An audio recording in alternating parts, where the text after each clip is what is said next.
அந்த ஃப்ராடு சிவராம பணத்தை எங்க கிட்ட வாங்கிக்கிட்டு இடத்த உங்ககிட்ட கொடுத்துருக்கான். அதுக்கு எங்க கிட்ட ஆதாரம் இருக்கு. வேணும்னா கோர்ட்டுக்கு வாங்க, நிரூபிக்க நாங்க தயாரா இருக்கோம். நீங்க சொல்ற எதுவுமே நம்புற மாதிரி இல்ல. சிவராமன் சார் அப்படிப்பட்டவர் இல்ல.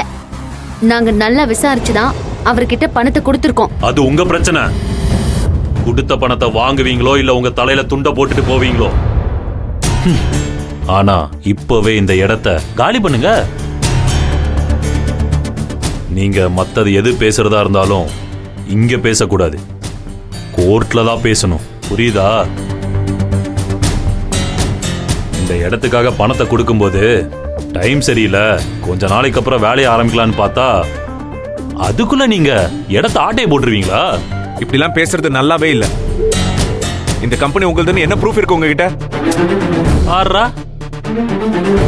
சார், அதான் கேட்கறாங்கல்ல, அந்த டாக்குமெண்ட்டை கொடுங்க.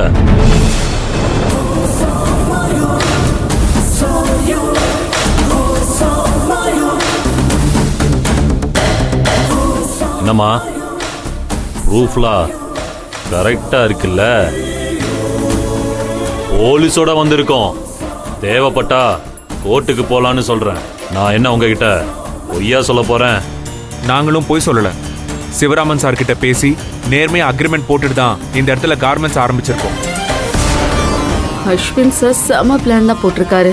ஒரே கல்லுல 2 மாங்காய். 5 வருஷத்துக்கு எங்களுக்கு இந்த இடத்த லீஸு கொடுத்திருக்காரு. அது எப்படி ஒரே இடத்த 2 பேருக்கு கொடுக்க முடியும்? ஃப்ராடு பண்ணணும்னு நினைக்கிறவன் என்ன வேணாலும் எப்படி வேணாலும் பண்ணலாம். நீங்க தான் உஷாரா இருக்கணும். அதுலயும் அந்த சிவராம சும்மா நாக்கு சுத்தம் வாக்கு சுத்தம்னு பேசிவிட்டு இப்படி ஒரு கேவலமான வேலையை பார்த்திருக்கான். எங்க லீஸ் டைம் முடியறதுக்கு முன்னாடி உங்களுக்கு லீஸ்க்கு கொடுத்துருக்கேன். அவனை சொல்லி என்ன பண்றது? ஏமாறவன் இருக்கிற வரைக்கும் ஏமாத்துறவன் ஏமாத்திக்கிட்டு தான் இருப்பான். இல்ல, இப்பவும் அவர் அப்படி ஏமாத்துறவர்னு என்னால நம்ப முடியல.